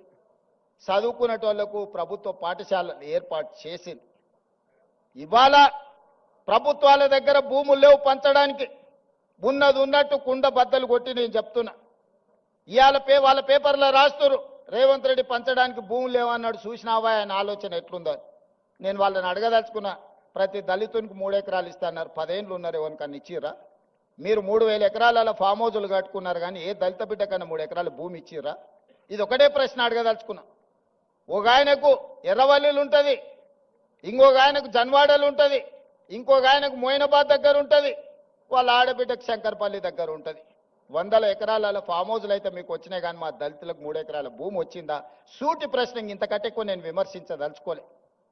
అందుకే నేను ఒకటే చెప్పిన, మనం మేము చేసిన సిపెక్ సర్వేలో ఒక కొత్త అంశం బయటపడ్డది. వెనుకబాటుతనం గురించి ఒక ప్రశ్న ఉన్నది. వెనుకబాటుతనంలో మాకు వచ్చిన ఫీడ్బ్యాక్ ఏంటంటే భూములు ఉన్న వాళ్ళు కూడా వెనుకబాటుతనంతో ఉన్నారు. 20 ఎకరాలు 30 ఎకరాల భూమి ఉన్న ఆసామి కూడా వెనుకబాటుతనంతో బాధపడుతున్నాడు.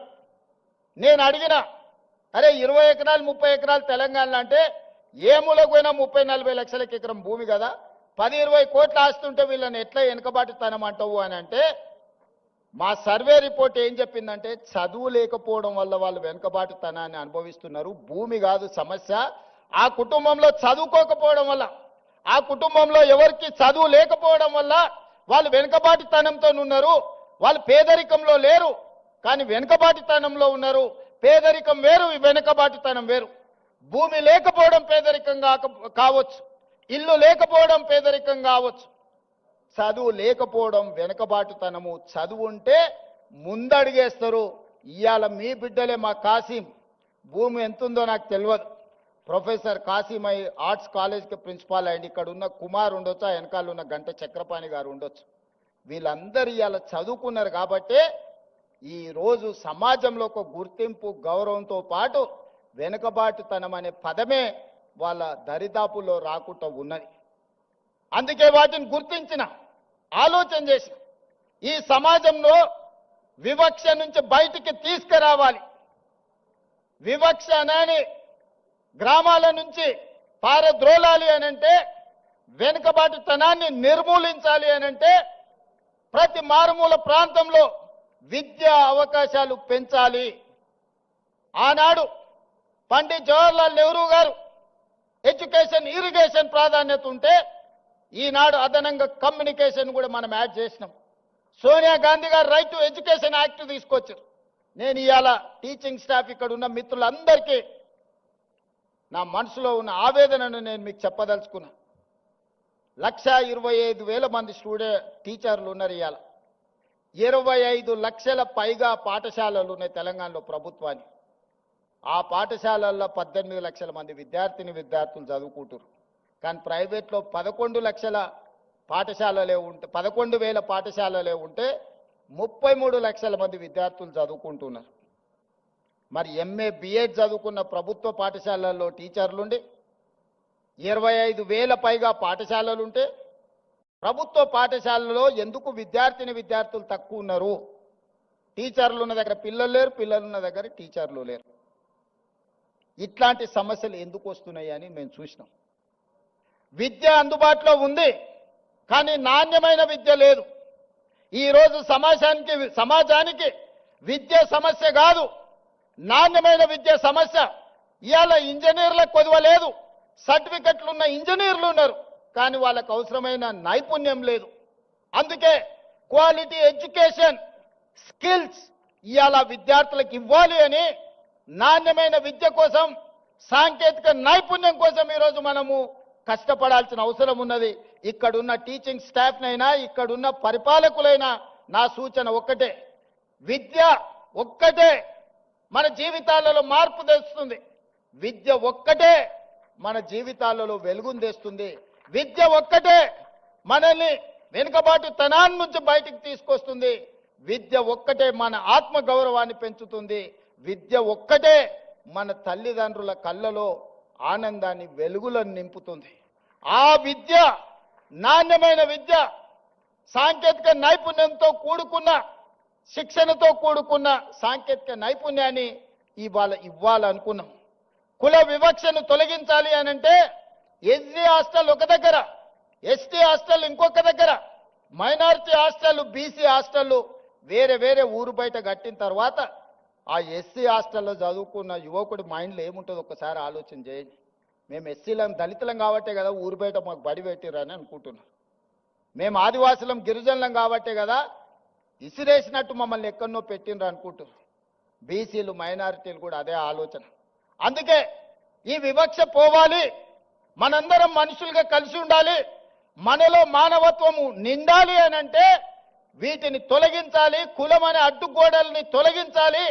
అందుకే young India integrated residential schools SC, ST, BC, minority, upper caste అందరూ కలిసి చదువుకునే విధంగా 100 నియోజకవర్గాలలో each residential school in 25 acres campus 200 కోట్ల రూపాయలు ఒక్కొక్క పాఠశాలకి ఇచ్చి ఈ కులం అనే అడ్డుగోడల్ని తొలగించి అందరు కలిసి కట్టుగా 2,500 నుంచి 3,000 మంది స్టూడెంట్స్ ఒక్కొక్క పాఠశాలల్లో దాదాపుగా 100 నియోజకవర్గాలలో 2.5 నుంచి 3 లక్షల మంది విద్యార్థులు ఒక్క దగ్గర కలిసి చదువుకునే విధంగా ఈ రోజు ఆ వివక్షను తొలగించడానికి యంగ్ ఇండియా ఇంటిగ్రేటెడ్ రెసిడెన్షియల్ స్కూళ్ళను మనం ప్రారంభించుకున్నాం.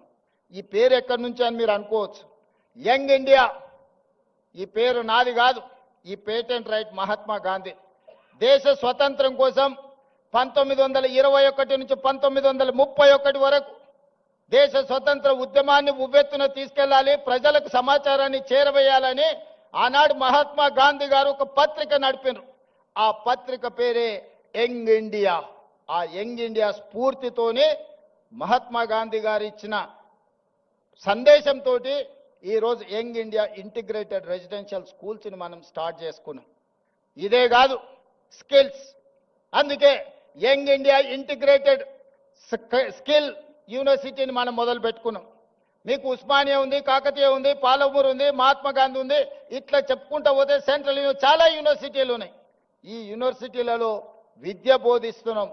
అవసరమైన సాంకేతిక నైపుణ్యాన్ని బోధించడానికి ఒక యూనివర్సిటీ ఉండాలని ఆలోచన చేసి యంగ్ ఇండియా స్కిల్స్ యూనివర్సిటీని దేశంలోనే మొట్టమొదటిసారి పబ్లిక్ ప్రైవేట్ పార్ట్నర్షిప్లో ఆనంద్ మహేంద్ర, అపోలో హాస్పిటల్స్, రెడ్డి ల్యాబ్స్, లేకపోతే ఇట్లాంటి ఎంతో మంది నిష్ణాతులు, ఒక దేవయ్య గారు డాక్టర్గా వరంగల్ దళితుడు ఈరోజు అమెరికాలో ఎంత ఉన్నత స్థానానికంటే అతని ఆస్తి, అతని పిల్లల ఆస్తి లెక్కేస్తే ఒక 4-5 లక్షల కోట్ల రూపాయల ఆస్తి ఉండొచ్చు. ఒక వరంగల్లో పుట్టిన దళిత బిడ్డ దేవయ్య ఈరోజు యంగ్ ఇండియా స్కిల్స్ యూనివర్సిటీలో బోర్డ్ ఆఫ్ డైరెక్టర్. ఎందుకంటే వాళ్ళ నుంచి మీకు ఇన్స్పిరేషన్ రావాలి. వాళ్ళు మీ మంచి భవిష్యత్తు కోసం ప్రతి సంవత్సరం 1,10,000 మంది ఇంజనీరింగ్ గ్రాడ్యుయేట్స్ తెలంగాణ రాష్ట్రం నుంచి పాస్ అవుతారు. వాళ్ళ తల్లిదండ్రులు గ్రామాలలో ఉండే, అయ్యా మా పిల్లగాడు ఇంజనీరింగ్ చదువుకున్నాడు, పెద్ద నౌకరీ అయ్యా, నువ్వు ముఖ్యమంత్రి అని వస్తుంటారు కొడంగల్ నుంచి. వాడిని పిలిచి అప్లికేషన్ పెట్టుకోరంటే వానికి రాయనికి వస్తలేదు. వేరే పని చేసేటోనికి పని ఇప్పించుడు నాకు అలకగా ఉన్నది. ఇంజనీరింగ్ చదివిండి అంటే ఇప్పించుడు చాలా కష్టంగా ఉన్నది. ఇది నేను కొంచెం బాధతో చెప్తున్నా. సర్టిఫికెట్ అయితే వచ్చింది కానీ సాంకేతిక నైపుణ్యం లేదు. అందుకే యంగ్ ఇండియా స్కిల్స్ యూనివర్సిటీ ప్రారంభించి ఆ పిల్లలకు శిక్షణ నైపుణ్యాన్ని ఇచ్చి వాళ్ళని ప్రయోజకులను చెయ్యాలి. ఈరోజు సమాజంలో డిమాండ్ ఉంది కానీ సప్లైలో ఉన్నారు కానీ సమానమైన నైపుణ్యం లేదు. అందుకే యంగ్ ఇండియా స్కిల్స్ యూనివర్సిటీని ప్రారంభించినాం. ఒలింపిక్స్లో మీరు చూస్తున్నారు, చిన్న చిన్న దేశాలు ఎన్నెన్నో గోల్డ్ మెడల్స్ తెస్తున్నాయి. మన దేశానికి ఎప్పుడు అందులో పోయేటానికి కూడా వస్తలేదు. టీవీ కాడ చూసి సప్పట్లు కొట్టే సినిమాలో నేను చూసిన సునీల్ గవాస్కర్, సచిన్ టెండూల్కర్, గచ్చిబౌలి దివాకర్ అని బ్రహ్మానందం డ్రెస్ వేసుకొని కూర్చుంటాడు. చెప్తుంటాడు సునీల్ గవాస్కర్, సచిన్ టెండూల్కర్ నన్ను తొక్కేసిండ్రు, అందుకే నేను ఇక్కడ డ్రెస్ వేసుకొని క్రికెట్ ఆడతానని టీవీ ముందర అందరిని కూర్చోబెట్టి డ్రెస్ వేసుకొని అందరికీ గొప్పలు చెప్పుకుంటుంటాడు. నేను కూడా గచ్చిబౌలి దివాకర్ అని. అట్లనే మన స్కిల్స్ విషయంలో కూడా మన నేతలు మాట్లాడుతుంటారు, ఇక వచ్చే గోల్డ్ మెడల్స్ అని, అయిపోయినాక ఒక్కడు కనిపిస్తలేడు. అందుకే 2036లో ఒలింపిక్స్లో గోల్డ్ మెడల్స్ సాధించాలి అంటే మన నైపుణ్యంతో కూడుకునే చిన్న పిల్లల్ని 10 ఏళ్ళు 11 ఏళ్ళు ఉన్నప్పుడే వాళ్ళ యొక్క నైపుణ్యాన్ని గుర్తించి మట్టిలో మాణిక్యాలను వెలికి తీయాలి. 10-12 ఏళ్ళు శిక్షణ ఇస్తే గానీ ఒలింపిక్స్లో ఒక గోల్డ్ మెడల్ సాధించలేడు. అందుకే వాటి కోసం ఈనాడు యంగ్ ఇండియా స్పోర్ట్స్ యూనివర్సిటీని మనం ప్రారంభించుకున్నాం. దీంట్లో గొప్ప గొప్ప క్రీడాకారులను తీసుకున్నాం. ఈరోజు అభినవ్ బింద్రా, అదేవిధంగా Kapil Dev, football all India captain, ఇట్లాంటి వాళ్ళందరూ ఆ స్పోర్ట్స్ బోర్డులో ఉన్నారు. Ravikanth Reddy India volleyball captain, Arjun award మన తెలంగాణ బిడ్డ కూడా అందులో ఉన్నారు. మరి వాళ్ళకు అవసరమైన పెట్టుబడులు పెట్టడానికి కావ్య మారన్, అపోలో బోర్డు సంబంధించిన వాళ్ళు, వీళ్ళందరినీ కూడా వాళ్ళకు అవసరమైన ఆర్థికంగా ఆదుకోవడానికి పెద్ద పెద్ద వాళ్ళని ఈరోజు ఒక స్పోర్ట్స్ యూనివర్సిటీని ఈరోజు ప్రారంభించుకున్నాం.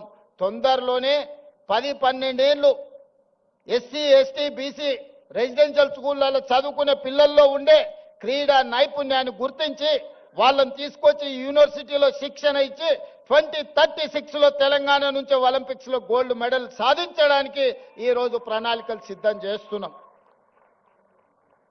ఇవన్నీ తెలంగాణలో ఉన్న వెనుకబడిన వర్గాల కోసం, పేదరికంలో మగ్గిపోతున్న మా మిత్రుల కోసం ఆలోచన చేస్తున్నాం.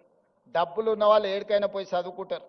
వాళ్ళు స్టాన్ఫర్డ్, ఆక్స్ఫర్డ్, లండన్ ఎకనామిక్స్, ఎక్కడికైనా స్కూల్ ఆఫ్ ఎకనామిక్స్లో ఎక్కడో పోయి చదువుకుంటారు. వాళ్ళ గురించి నేను ఆలోచన చేయాల్సిన పని లేదు. అక్కడికి పోలేని వాళ్ళను, అక్కడికి ఎదగాలనుకుంటున్న వాళ్ళకు కూడా మరి ఏమైనా చెయ్యాలి కదా. అందులో భాగంగానే మిత్రులారా ఈ ఉస్మానియా యూనివర్సిటీని వేదిక చేసుకోదలుచుకున్నా. 1000 కోట్లు అనేది పెద్ద విషయం కాదు. నేను డబ్బుల రూపంలో చూడట్లేదు, ఖర్చు రూపంలో చూడడం లేదు. ఇది నా భవిష్యత్ తరాల కోసం పెట్టుబడిగా చూస్తున్నా. ఈ పెట్టుబడి ఈరోజు రాష్ట్ర ప్రభుత్వం ఈరోజు ఇంతకుముందే గచ్చిబౌలిలో టీ హబ్లో ఈరోజు మనం గూగుల్తో ఒక జాయింట్ వెంచర్ స్టార్టప్స్ కోసం ప్రారంభించుకున్నాం. కొత్తగా పరిశోధనలు చేసే వాళ్లకు ఆర్థిక సహాయాన్ని అందించాలి. వాళ్ళకి తెలివి ఉంది, సాంకేతిక నైపుణ్యం ఉంది, వాళ్లకు చెయ్యాలనే ఆతృత ఉన్నది. కానీ ఆర్థికంగా ప్రయోగాలు చేయడానికి ఒక్క రూపాయి లేదు. తల్లిదండ్రులు కూలీ నాలి పనులు చేసుకునే పేదవాళ్ళు ఉన్నారు. వాళ్ళ పిల్లల కోసం ఇవాళ స్టార్టప్ ఫండ్ ఇప్పుడు అక్కడి నుంచో ఇక్కడికి వచ్చిన 1000 కోట్లు ఈరోజు పరిశోధన చేసే తెలంగాణ యువతకు అందించాలని అక్కడ ఒక గొప్ప ఆఫీస్ పెట్టి ఆ పిల్లలకు అక్కడ ప్లేస్ ఇవ్వండి, వాళ్ళ పరిశోధనలకు డబ్బులు ఇవ్వండి. ఒకప్పుడు గూగుల్ కూడా 2 విద్యార్థులు ఒక కార్ షెడ్లో మొదలు పెడితే ఇవాళ గూగుల్ అయింది. టెస్లా ఇలాన్ మస్క్ ఒక చిన్న పరిశోధన చేస్తే ఇలాన్ మస్క్ అయింది. ఇట్లా చాలా కంపెనీలు ప్రపంచంలో స్టార్టప్స్గా మారి మొదట్లో చదువుకున్న విద్యార్థులు చిన్న ప్రయోగం చేస్తే ఆ ప్రయోగంలో వాళ్ళు విజయం సాధిస్తే ఈరోజు ప్రపంచంలోనే ఆగర్భ శ్రీమంతులైనరు. అందుకే ఇవాళ తెలంగాణ ప్రాంతంలో ఉన్న నైపుణ్యాన్ని వెలికి తీయాలని 1000 కోట్ల కార్పస్ ఫండ్ ఈరోజు ప్రభుత్వ పరంగా నేను కేటాయించి మా తెలంగాణ పిల్లలు పరిశోధన చేస్తే ఒక్క రూపాయి కూడా పరిశోధనలో ఇబ్బంది పడద్దు, వాళ్ళు రాణించాలి, వాళ్ళు బిలియనీర్స్ కావాలి, గ్రామీణ ప్రాంతంలో నుంచి ప్రపంచంతో పోటీ పడాలని 1000 కోట్లు అక్కడ కూడా పరిశోధనల కోసం కేటాయించి ఇంకొక 1000 కోట్లు జీవో తీసుకొని ఈరోజు ఉస్మానియా యూనివర్సిటీకి వచ్చిన. ఉత్త చేతులతో రానని ఆనాడే చెప్పిన. ఉత్తుత్తు మాటలు చెప్పే అలవాటు నాకు లేదు. ఎందుకంటే వ్యవసాయం తెలిసినోని, గ్రామీణ ప్రాంతం నుంచి వచ్చినోని. మన చేనుకు ఏ పురుగు వాడితే ఏ మందు కొట్టాలో ఏం ఎరువేయాలనో తెలిసినోని. తెలంగాణకు పట్టిన చీడను పీడను ఎట్లా వదిలించాలో నాకు బాగా తెలుసు. వాళ్ళు అనుకుంటుండొచ్చు ఎంగిల్ పీస్ రాదని.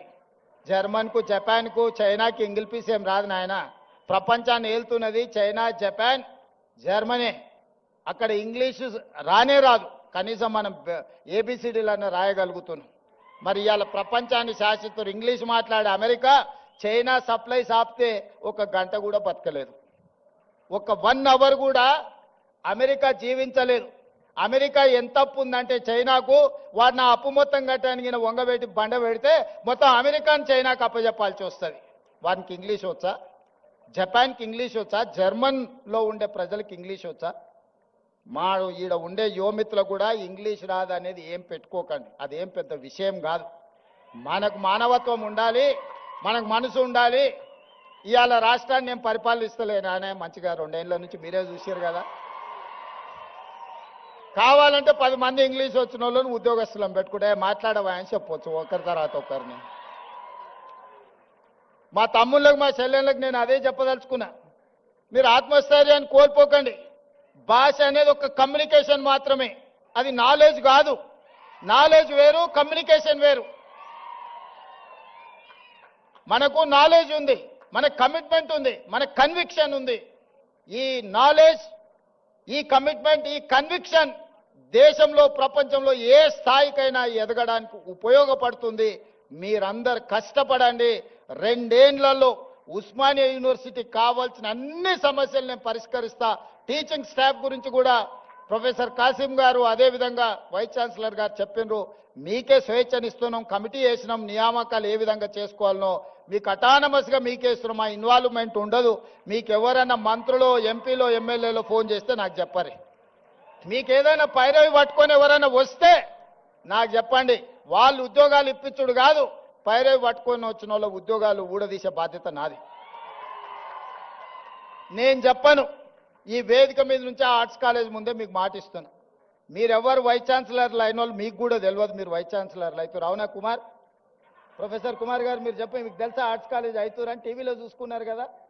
గంటా చక్రపాణి గారు ఇక్కడనే ఉన్నారు. వాళ్ళు వైస్ ఛాన్సలర్లు అయింది కూడా వాళ్ళ టాలెంట్ను చూసి, వాళ్ళ కమిట్మెంట్ను చూసి వాళ్ళైతే వీటిని సరిదిద్దుతారని ప్రభుత్వం వాళ్ళని వీసీలుగా నియమించింది. వాళ్ళ యొక్క శక్తి, వాళ్ళ యొక్క సామర్థ్యం, వాళ్ళకున్న ఆలోచన ఇవన్నీ వాళ్ళని వీసీలను చేసింది. రేపు కూడా ఇదే విధానాన్ని మీరు అవలంబించండి. నో పొలిటికల్ ఆబ్లిగేషన్, నో పైరవి. ఎవరిని కూడా ఎంత వారున్నా కూర్చోబెట్టి కాఫీ ఇప్పించండి. మా ఎంపీలో, ఎమ్మెల్యేలో, మంత్రులు వస్తే మర్యాద ఇవ్వండి, మర్యాదలో లోపం చేయకండి. ఛాయ్ తాగిపించండి, మధ్యాహ్నం వస్తే ఇంత భోజనం పెట్టండి, కానీ ఓ టీచర్ ఉద్యోగం మాత్రం ఇవ్వకండి. ఒక టీచర్ ఉద్యోగం పైరవికారుడికి ఇస్తే రాబోయే 35 ఏళ్ళు ఎన్ని వేల మంది పిల్లల భవిష్యత్తు వాళ్ళు చెడగొడతారా? ఆ అధికారం మీకు లేదు, నాకు లేదు. పిల్లల జీవితాలతో చెలగాటమాడే అధికారం మీకు లేదు, నాకు లేదు. చదువు చెప్పి పిల్లల సమస్యల్ని పరిష్కరించి వాళ్ళని తెలంగాణ సమాజంలో ప్రయోజకులను చేసే వాళ్ళను మీరు సిబ్బందిగా నియమించుకోండి. మీకు కావాల్సిన సహకారాన్ని అందించే బాధ్యత నాది. ఈ ఉస్మానియా యూనివర్సిటీ తెలంగాణకు గుండెకాయ. గుండెకు జబ్బొస్తే మనిషి పోతాడు. తెలంగాణలో కూడా ఉస్మానియా యూనివర్సిటీకి సమస్య వస్తే ఆ తెలంగాణ సమాజానికే తీరని నష్టం తీసుకొస్తుంది. తప్పకుండా ఈ ఉస్మానియా యూనివర్సిటీ వేదికగా మా ప్రభుత్వం వైపు నుంచి మీకు చెప్పదలుచుకున్న, మీకు స్వేచ్ఛ ఉంది, సామాజిక న్యాయం జరుగుతుంది, సమానమైన అవకాశాలు ఇస్తాం. రాజకీయ పార్టీల ఉచ్చులో పడకండి, చదువుకోండి, భవిష్యత్తును నిర్మించుకోండి. సమస్య వచ్చినప్పుడు నిటారుగా నిలబడి కొట్లాడండి. సమస్యల మీద కొట్లాడుతా అంటే నేను వద్దనను. ఇక్కడ కొట్లాడబట్టే తెలంగాణ రాష్ట్ర కళ సాకారమైంది. తెలంగాణ సమాజానికి ఏది ప్రయోజనమో దానికోసం కొట్లాడండి. ఏ రాజకీయ పార్టీ జెండాలు ఎత్తాలనో వాళ్ళ మోచేతి నీళ్లు తాగాలనో ప్రయత్నం చేయకండి. సర్వ స్వతంత్రతను మీరు నిరూపించుకోండి. ఉస్మానియా యూనివర్సిటీ అంటే ఒక క్వాలిటీతో కూడుకున్న విద్య అందిస్తారు. ఇక్కడ విద్యార్థులు ప్రపంచాన్ని నడిపించగలుగుతారని నిరూపించాల్సిందిగా మీ అందరికీ సూచన చేస్తూ అన్ని రకాలుగా ప్రభుత్వం అండగా నిలబడుతుంది. అభివృద్ధి చేసుకుందాం, ఒక స్ఫూర్తిని నింపుకుందాం. మన పూర్వ తరాల నుంచి వచ్చిన ఒక స్ఫూర్తిని భవిష్యత్తుకు పునాదులుగా మార్చుకొని అభివృద్ధి పదం వైపు నడిపిద్దామని మీ అందరికీ తెలియజేస్తూ, మీలోనే ఎవరు ఊహించగలరు ఒకరోజు ఇక్కడ నిలబడి మాట్లాడే అవకాశం ఇక్కడ ఉన్నోళ్ళకే రావచ్చు. నేను జిల్లా పరిషత్ మెంబర్ అయినాడు కూడా ఎవరు ఊహించలే. నేను తెలంగాణ ఉద్యమం సందర్భంగా ఇక్కడికి వచ్చినప్పుడు కూడా ఎవరు అనుకోలే. కానీ ఇవాళ అవకాశం వచ్చింది. నిబద్ధతతో ఉండండి, నిరంతరం కష్టపడండి, ఖచ్చితంగా ఫలితాలు వస్తాయి. ప్రభుత్వం గుర్తిస్తుంది, ప్రజలు గుర్తిస్తారు. తెలంగాణ సమాజం కష్టపడ్డ వాడిని కష్టాన్ని వృధా పోనివ్వరు. తెలంగాణ సమాజం మిమ్మల్ని గుండెల్లో పెట్టి చూసుకుంటుంది. మీ తల్లిదండ్రుల కళ్ళల్లో ఆనందం చూడడానికి కష్టపడి డాక్టర్లు, లాయర్లు, ఇంజనీర్లు, ఐఏఎస్లు, ఐపీఎస్లు కావాలి. అదే నా కోరిక. మీలో కొంతమంది నాయకులై రాష్ట్రాన్ని పరిపాలించాలని ఆశిస్తూ మీ అందరి దగ్గర సెలవు తీసుకుంటున్న ధన్యవాదాలు మిత్రులారా. ఎక్కడైనా ఒక ముఖ్యమంత్రి గారు ఈరోజు ఉస్మానియా యూనివర్సిటీని ఏ విధంగా నిర్మించుకోవాలనో 3 అంతర్జాతీయ స్థాయి ఆర్కిటెక్ట్స్తోని ఈరోజు డిజైన్స్ చేసి మీ ముందల్నే పెట్టినాం. మీరు చూడండి, దాన్ని ఏ విధంగా అభివృద్ధి చేసుకోవాలనో, ఇంకా ఏమైనా అందులో పొందుపరచాలన్నా మీ ఆలోచనలను తీసుకొని నిర్మాణం పనులు ఈ నెలాఖరికి నిర్ణయం తీసుకుంటాం. దయచేసి ఇక్కడికి వచ్చిన మేధావులు కానీ విద్యార్థులు కానీ ఒక్కసారి ఆ 3 కన్సల్టెంట్స్ ఏదైతే ఇచ్చిండ్రో ప్రణాళికల్ని మీరు పరిశీలించి ఖచ్చితమైన నిర్ణయం తీసుకొని ఇవ్వండి. మంచిగా ఉస్మానియా యూనివర్సిటీని అభివృద్ధి చేసుకుందామని తెలియజేస్తూ మీ అందరి దగ్గర సెలవు తీసుకుంటున్నా. గౌరవనీయులైన ముఖ్యమంత్రి, ఉస్మానియా విశ్వవిద్యాలయం మీ అందరి పక్షాన ఆనరబుల్ వీసీ గారు, ఆనరబుల్ రిజిస్ట్రార్ గారు, వైఎస్డి గారు ఆత్మీయంగా సన్మానం అందజేస్తారు. ఎక్కడైనా విన్నారా? సాక్షాత్తు ముఖ్యమంత్రి మిమ్మల్ని ఒక పొలిటికల్ ఎగ్జిక్యూటివ్గా, ఒక అడ్మినిస్ట్రేటివ్ ఎగ్జిక్యూటివ్గా ఎదగాలని ఆశించారు.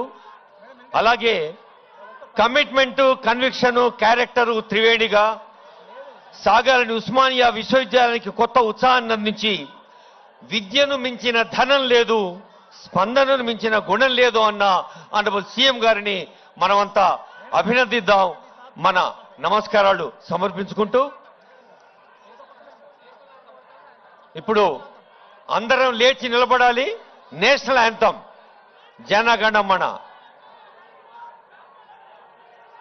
जनगणमन अधिनायक जय हे भारत भाग्य विधाता पंजाब सिंध गुजरात मराठा द्राविड उत्कल गंगा विंध्य हिमाचल यमुना गंगा उच्चल जलधि तरंगा तव शुभ नामे जागे, तव शुभ आशीष मांगे, गाहे तव जय गाथा। जन गण मंगलदायक जय हे भारत भाग्य विधाता। जय हे जय हे जय हे जय जय जय जय हे।